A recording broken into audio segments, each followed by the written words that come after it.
Hello and welcome to JK exams tutorial. आज हमारा topic है फिस्कल पॉलिसी।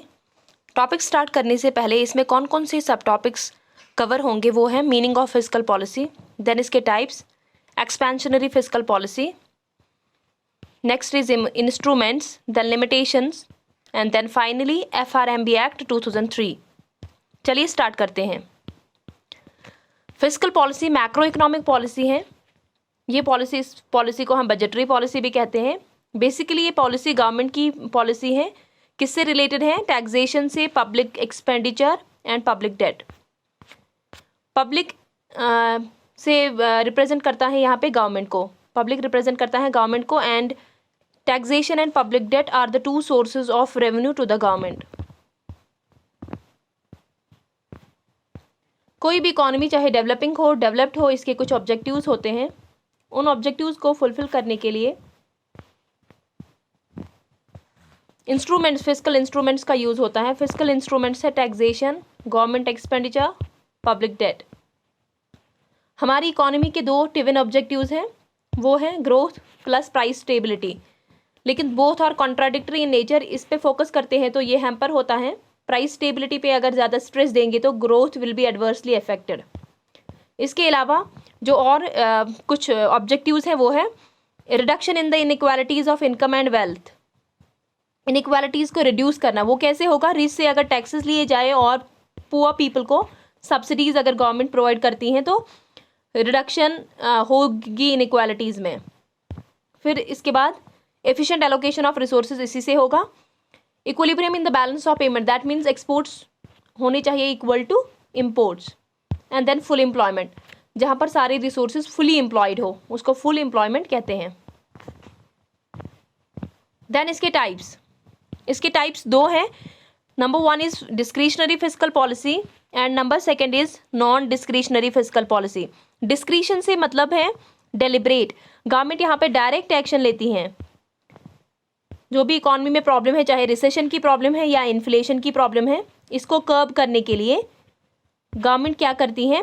इकोनॉमिक वेरिएबल्स, ये फिस्कल वेरिएबल्स को इन्फ्लुएंस करती हैं, यानी कि टैक्सेशन चेंज करती हैं जब कभी इंक्रीज करना हुआ, डिक्रीज, या गवर्नमेंट एक्सपेंडिचर इंक्रीज डिक्रीज करती हैं, जिसकी वजह से मैक्रो इकोनॉमिक वेरिएबल्स पे इम्पैक्ट होता है। मैक्रो इकोनॉमिक वेरिएबल्स कौन कौन से हैं? National output, employment and prices. अब इसको डायग्राम से समझते हैं। ये है जीडीपी की इक्वेशन, इसको एग्रीगेट स्पेंडिंग यानी कि एग्रीगेट डिमांड हमारी C+I+G+X-M।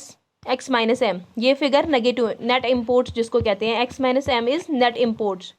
ये नेगेटिव में भी हो सकती हैं if imports are greater than exports.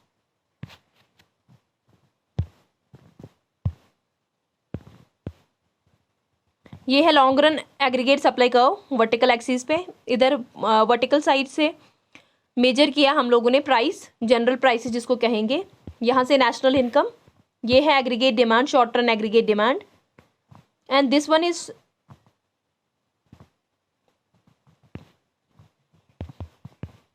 Short run aggregate supply. ये पॉइंट ए जो है यहाँ पर इक्विलिब्रियम है, इस पॉइंट पे इधर जनरल प्राइसेस होंगे, इधर YP, यहाँ पर प्राइसेस और यहाँ पे YP, potential level of output जिसको कहते हैं, यानी कि all the resources are fully employed here. For example अगर आप सपोज यहाँ पर इक्विलिब्रियम पोजीशन है पॉइंट ए पे, अगर इकोनॉमी रिसेशन में है, रिसेशन किसको कहते हैं? जहाँ पे एग्रीगेट डिमांड कम होती है एग्रीगेट सप्लाई से, ये बैकवर्ड शिफ्ट हो जाएगी, लेफ्टवर्ड शिफ्ट होती है। SRAD1, यहाँ पे पॉइंट C पे इक्विलिब्रियम आया तो ये यहाँ पर एक्चुअल आउटपुट है। YA is less than YP, तो यहाँ पे क्या होगा? रिसेशन की प्रॉब्लम है। अब रिसेशन में क्या होगा? इस एग्रीगेट डिमांड को हमें किसी तरीके से इंक्रीज करना है। वो कैसे होगा? गवर्नमेंट जब अपना एक्सपेंडिचर इंक्रीज करती है या फिर टैक्सेस को रिड्यूस करके एग्रीगेट डिमांड जो है वो इसके साथ कोइंसाइड करेगी। अगर यहाँ पे एक भी वेरिएबल इंक्रीज होता है तो ये एग्रीगेट डिमांड जो है वो इंक्रीज करेगी। इसी तरीके से अगर इकोनॉमी में इन्फ्लेशन है तो यानी कि जब रिसेशन की प्रॉब्लम होती है तो गवर्नमेंट कौन सी पॉलिसी को अडॉप्ट करती है? वो है एक्सपेंशनरी फिस्कल पॉलिसी। रिसेशन की प्रॉब्लम है तो एक्सपेंशनरी फिस्कल पॉलिसी यूज होती हैं, जहाँ पे रियल इनकम पहले कम होती है, इनकम कम हुआ तो कंजम्पशन यहाँ पे लो होगा, कंजम्पशन कम है तो डिमांड कम है, फिर इसके बाद डिमांड अगर कम ही है तो प्रोडक्शन भी कम होगा, यानी कि सप्लाई भी कम है और एम्प्लॉयमेंट भी कम है। एक्सपेंशनरी फिस्कल पॉलिसी कैसे करती है इसको? क्यों? जनरल एक्सपेंडिचर जो है, गवर्नमेंट एक्सपेंडिचर जो है वो इंक्रीज होता है, या तो टैक्सेस डिक्रीज होंगे या दोनों एक साथ वो होंगे। इसकी वजह से ये जो पूरी इक्वेशन है, इक्वेशन नंबर 1, ये पूरी इंक्रीजिंग ऑर्डर में होगी। इनकम इंक्रीज होगी यानी कि डिमांड इंक्रीज हुई, डिमांड इंक्रीज होगी तो सप्लाई, सप्लाई तो एम्प्लॉयमेंट। अब नेक्स्ट इज इन्फ्लेशन। इन्फ्लेशन जब होता है तो पॉइंट बी पे अब इक्विलिब्रियम है, डिमांड जो है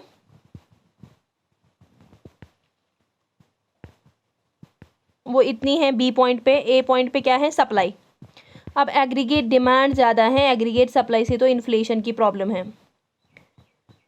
ये जो आउटपुट की बात करेंगे, YA1 is greater than YP, ये इन्फ्लेशनरी गैप है यहाँ पर।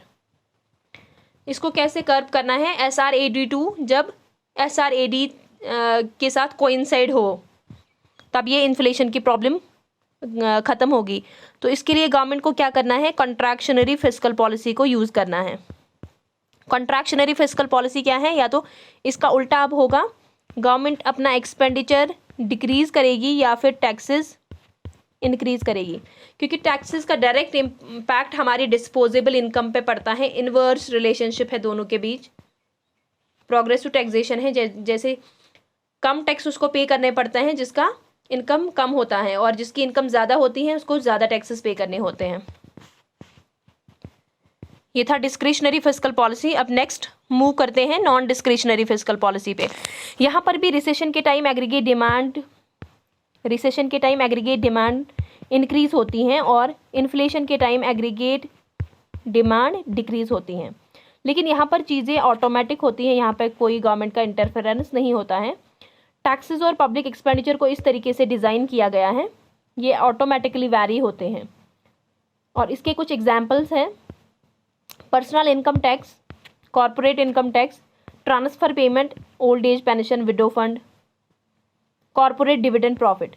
डिविडेंड वो प्रॉफिट हैं जो शेयर होल्डर्स के which is distributed among the share holders. अब इसको एग्जाम्पल से समझते हैं। अगर फॉर एग्जांपल इकोनॉमी में रिसेशन है, रिसेशन का मतलब है कि सारे रिसोर्सेज फुली एम्प्लॉयड नहीं है, एग्रीगेट डिमांड भी कम है, अनएम्प्लॉयमेंट ज़्यादा है। जब इनकम रिसेशन में पहले इनकम कम होती है, इनकम कम है तो प्रोग्रेसिव टैक्सेशन के अकॉर्डिंग टैक्स भी उसको कम ही लगेगा। डिस्पोजेबल इनकम क्या है? The income which is left after taxes, उसको डिस्पोजेबल इनकम कहते हैं।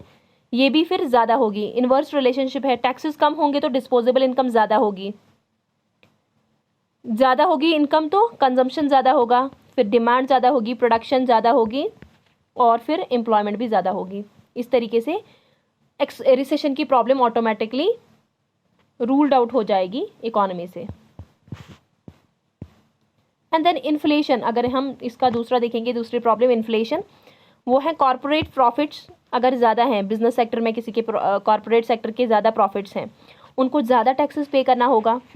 फिर फर्म्स को के पास बहुत कम सरप्लस रहेगा, रिजल्ट क्या होगा? कंजम्पशन प्लस इन्वेस्टमेंट दोनों कम रहेंगे बिजनेसमैन के पास, और जिसकी वजह से फिर एग्रीगेट डिमांड को डिक्रीज होगी। यहाँ पर एग्रीगेट डिमांड डिक्रीज हुई और उधर रिसेशन में एग्रीगेट डिमांड इंक्रीज हुई ऑटोमेटिकली। इसमें गवर्नमेंट का कोई इंटरफेरेंस नहीं है, यहाँ पे कोई डिलिब्रेट एफर्ट नहीं है, डिलिब्रेट अटेम्प्ट नहीं है गवर्नमेंट का। Then instruments of fiscal policy. पहला इंस्ट्रूमेंट है पब्लिक एक्सपेंडिचर। पब्लिक एक्सपेंडिचर वो एक्सपेंडिचर हैं जो पब्लिक अथॉरिटीज़ इनकर करती हैं, चाहे वो कोई भी पब्लिक अथॉरिटीज़ सेंट्रल गवर्नमेंट हो, स्टेट गवर्नमेंट हो या लोकल सेल्फ गवर्नमेंट हो। ये इंडिविजुअल सोशल कलेक्टिव वांट्स को सेटिस्फाई करती हैं, हमारी जो हम एक इंडिविजुअल या कोई प्राइवेट सेक्टर हमें प्रोवाइड नहीं कर सकते। फॉर एग्जांपल अगर रोड बनाना हुआ तो ये गवर्नमेंट को एक्सपेंडिचर करना है इसमें, क्योंकि प्राइवेट ये नहीं देगा हमें। इलेक्ट्रिसिटी है, रेलवे है, एट्सेट्रा। एंड देन इसके दो टाइप्स हैं, public expenditure and capital expenditure. Public expenditure के दो टाइप्स हैं, revenue expenditure and capital expenditure.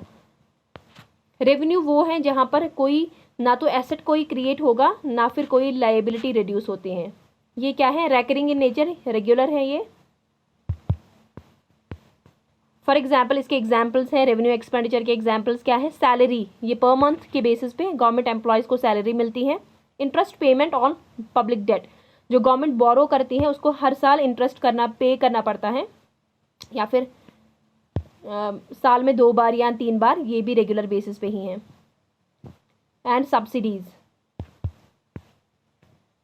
Subsidies भी इसकी एग्जाम्पल हैं। On the other hand capital expenditure, या तो ये रिड्यूस करेगी लायबिलिटी या फिर एसेट को क्रिएट करेगा। फॉर एग्जाम्पल ये नॉन रेकरिंग है, ये रेगुलर नहीं है, not regular. Construction of school building, अगर स्कूल बिल्डिंग की कंस्ट्रक्शन होती है तो ये क्या है, एक एसेट को क्रिएट करेगा। रीपेमेंट ऑफ लोन्स, लोन क्या है, लायबिलिटी है, जब इसको रिपे करेंगे लोन्स को तो लायबिलिटी जो है वो रिड्यूस होगी। Number second is taxation. Tax क्या है, टैक्स एक कंपलसरी पेमेंट गवर्नमेंट अथॉरिटीज़ को हम पे करते हैं। इसका हमें डायरेक्ट बेनिफिट नहीं मिलता है, इसको इकोनॉमिक्स में टर्म है क्विड प्रो क्यो, इसका मतलब है डायरेक्ट बेनिफिट हमें नहीं मिलता है। इसके दो टाइप्स हैं, direct tax, indirect tax. Direct tax हमारी सीधी इनकम पे लगता है and indirect tax goods and services पे लगता है, जीएसटी, और ये इनकम पे लगता है। ये टैक्स जो है ये शिफ्ट नहीं करते हैं, जिस पे ये लायबल हैं तो उसको पे करना पड़ता है, और ये शिफ्ट होता है from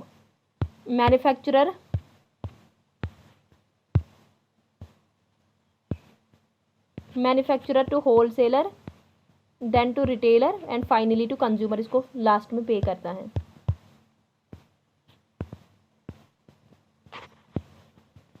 then is public debt. Public debt भी एक गवर्नमेंट को, जब बजट डेफिसिट होता है, डेफिसिट कब होता है, एक्सपेंडिचर ज़्यादा होगा रेवेन्यू से, इसका मतलब बजट डेफिसिट में है। अब जब दोनों इक्वल होंगे तो बैलेंस्ड बजट। अब अगर एक्सपेंडिचर कम है, लेस देन रेवेन्यू, तो सरप्लस बजट। ये सबसे बड़ी प्रॉब्लम है इंडिया में, जब डेफिसिट होता है, एक्सपेंडिचर ही ज़्यादा हो, तो इसको फाइनेंस करने के लिए गवर्नमेंट क्या करती हैं, लोन लेती हैं, बोरोइंग करती हैं। तो इसके भी कुछ टाइप्स हैं, वो है internal and external debt. Internal मतलब विद इन द कंट्री, जो हम फाइनेंशियल इंस्टीट्यूशन से लोन लेते हैं।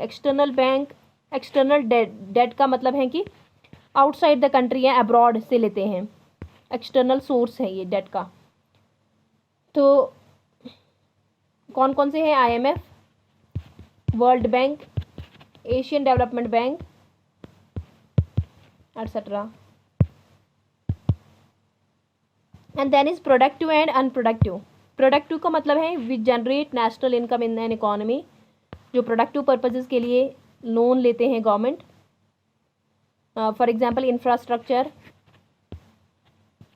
अनप्रोडक्टिव का मतलब है कि which does not yield any income to the government. ये क्या है, ट्रांसफ़र पेमेंट्स इसके एग्जाम्पल्स होंगे, जैसे ओल्ड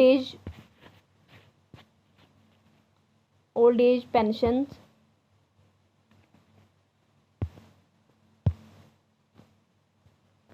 विडो फंड एटसेट्रा।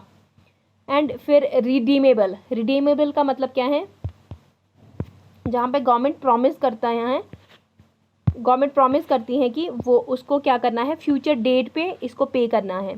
जो उसने आज फॉर एग्जांपल 2020 में बोरो किया है, फॉर एग्जांपल 5 करोड़, इसको ये 2021 डेट भी लिखा होगा और टाइम भी, किस दिन को इसको ये पेमेंट करनी होगी। इसमें एक प्रॉमिस होता है, मैच्योरिटी पीरियड इसका फिक्स्ड है। रिडीमेबल का मतलब, इररिडीमेबल इसका ऑपोजिट होगा, जहाँ पे गवर्नमेंट का कोई प्रॉमिस नहीं होता है उसको कब पे ऑफ करने हैं ये debt. Then limitations of fiscal policy. इसके में 4 टाइप के लैग्स होते हैं। पहला लिमिटेशन ये है, सबसे पहले गवर्नमेंट रिकॉग्नाइज नहीं कर पाता है कब इकॉनमी में कौन सी प्रॉब्लम है, रिसेशन है या इन्फ्लेशन है, रिकॉग्निशन लैग होता है। देन ये डिसीजन नहीं ले पाता है, उसका इम्प्लीमेंटेशन एंड इम्पैक्ट, ये 4 types of lag next is, कभी कभी गवर्नमेंट के लिए बहुत इम्पॉसिबल हो जाता है ये, वो पब्लिक स्पेंडिंग, पब्लिक एक्सपेंडिचर को कभी रिड्यूस नहीं कर पाता है, क्योंकि जो डिफेंस में काम करते हैं या फिर जो गवर्नमेंट एम्प्लॉयज़ की सैलरी है वो गवर्नमेंट ख़त्म नहीं कर सकती, उसको रेगुलर बेसिस पे देना ही है, क्योंकि ये रेवेन्यू एक्सपेंडिचर में मैंने बोला कि रेगुलर इन नेचर होता है। या कोई गवर्नमेंट ने फॉर एग्जांपल कोई प्रोजेक्ट, रोड या रेलवे या मेट्रो प्रोजेक्ट स्टार्ट कर दिया, तो उसको गवर्नमेंट अचानक से फिर बंद नहीं कर सकता है, उस एक्सपेंडिचर को रिड्यूस नहीं कर सकता।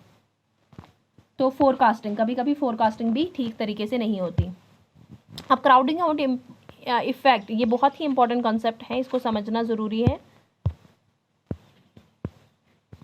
इसमें क्या है कि जब बजट डेफिसिट होता है, बजट डेफिसिट कब होता है, एक्सपेंडिचर ज़्यादा है रेवेन्यू से, इसको फाइनेंस करने के लिए गवर्नमेंट क्या करता है, बोरो करता है।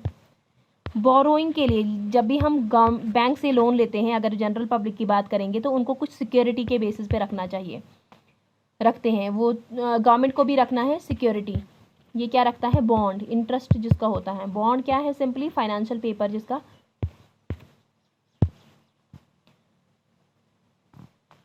तो जिसकी वजह से क्या होगा, डिमांड लैंडेबल फंड्स की इंक्रीज होगी, इंटरेस्ट रेट इंक्रीज होगा, और प्राइवेट इन्वेस्टमेंट जो क्या होगा, उससे क्राउड आउट होंगे private investors, private investment decline होगा। ये क्यों है, इसको एक हाइपोथेटिकल एग्जांपल से समझाते हैं। फॉर एग्जांपल बैंक में 10 करोड़ टोटल पैसे हैं। अब पब्लिक जो है, पब्लिक और बिजनेसमैन कितना लोन लेते हैं इससे, 6 करोड़, और रेट ऑफ इंटरेस्ट क्या है, 10%। रेट ऑफ इंटरेस्ट को अभी बढ़ा नहीं सकते, क्योंकि अगर रेट ऑफ इंटरेस्ट बढ़ गया तो डिमांड, फिर अभी इतनी ही डिमांड है, सप्लाई ज़्यादा है, 10 करोड़ है बैंक में और पब्लिक की डिमांड है लोन की 6 करोड़ ही, तो रेट ऑफ इंटरेस्ट 10% रहेगा। अगर फिर गवर्नमेंट आती है, ये यहाँ से लोन लेती है 5 करोड़ का, इसने पहले से ही उठाया, तो अब क्या है, अब यहाँ पर पब्लिक की डिमांड है 6 करोड़। अब यहाँ पे टोटल, यहाँ पे तो पहले माइनस कर दो 5 करोड़, तो यहाँ पे 5 करोड़ बचेंगे, टोटल अब इतना ही है यहाँ पे 5 करोड़। जो पब्लिक की डिमांड है 6 करोड़, यहाँ से बैंक ने, क्योंकि गवर्नमेंट ने यहाँ पे 5 करोड़ पहले से ही उठाए, अब क्या करेगा बैंक, यहाँ पे रेट ऑफ इंटरेस्ट को इंक्रीज़ करेगा, क्योंकि यहाँ पर डिमांड ज़्यादा है, सप्लाई कम है, rate of interest will decrease, इसलिए प्राइवेट इन्वेस्टर्स जो हैं, पब्लिक और प्राइवेट इन्वेस्टर्स में ही आएंगे, ये क्या होंगे, क्राउड आउट होंगे, हट जाएंगे, तो ये क्राउडिंग आउट इफेक्ट है। नाउ FRMB एक्ट 2003, तो 1991 में बहुत रिसेशन की प्रॉब्लम थी, फिस्कल इम्बैलेंस बहुत ज़्यादा हुआ था, इसलिए 2000 में यशवंत सिन्हा ने एक बिल पास की, जिसको यूनियन कैबिनेट ने फिर अप्रूवल भी दी, और फिर ये एक्ट बना। पहले बिल पास होती है, फिर एक्ट बनता है, तो ये 2003 में बना, और ये कब से इफेक्टिव हुआ, जुलाई 5, 2004 से। इसके कुछ रिकमेंडेशंस थे। अब क्या है इसका, ये क्यों है, FRMB एक्ट क्यों बना है, क्योंकि गवर्नमेंट बहुत ज़्यादा बोरो करती थी, ये मैनेज नहीं कर पाती थी पब्लिक डेट को, यहाँ पे फिस्कल डेफिसिट भी ज़्यादा थी, रेवेन्यू डेफिसिट भी ज़्यादा, और high debt to GDP ratio, debt GDP ratio हमेशा लेस देन 1 होना चाहिए, तभी फेवरेबल होगी कंडीशन, क्योंकि या तो गवर्नमेंट को डेट को मैनेज करना होगा, अगर मैनेज नहीं करेगा तो फिर वो डेट ट्रैप में फंसेगा। डेट ट्रैप क्या है कि अगर गवर्नमेंट ओल्ड डेट पे नहीं कर पाता है, उसको फिर कभी कभी वो बहुत फेल कर जाता है कि वो इंटरेस्ट भी नहीं इसका पे करता है, तो इसलिए ये ज़रूरी है कि management of that is very very important. फिर FRMB एक्ट जो है, इसको रिव्यू किया NK सिंह कमेटी ने, NK Singh 15th finance commission के चेयरमैन भी थे, तो 2016 में ये रिव्यू हुआ, और इसके कुछ रिकमेंडेशंस थे जिनको एक्सेप्ट भी किया गया, और चलिए रिकमेंडेशंस देखते हैं। The government should target A fiscal deficit of 3%, इसको कितना रखना है टारगेट, 3% बाय March 31, 2020, और इसको फिर रिड्यूस करना है इस टारगेट को 2021 में 2.8, फिर से रिडक्शन करना है 2.5% of GDP up to 2023। So that was all about fiscal policy.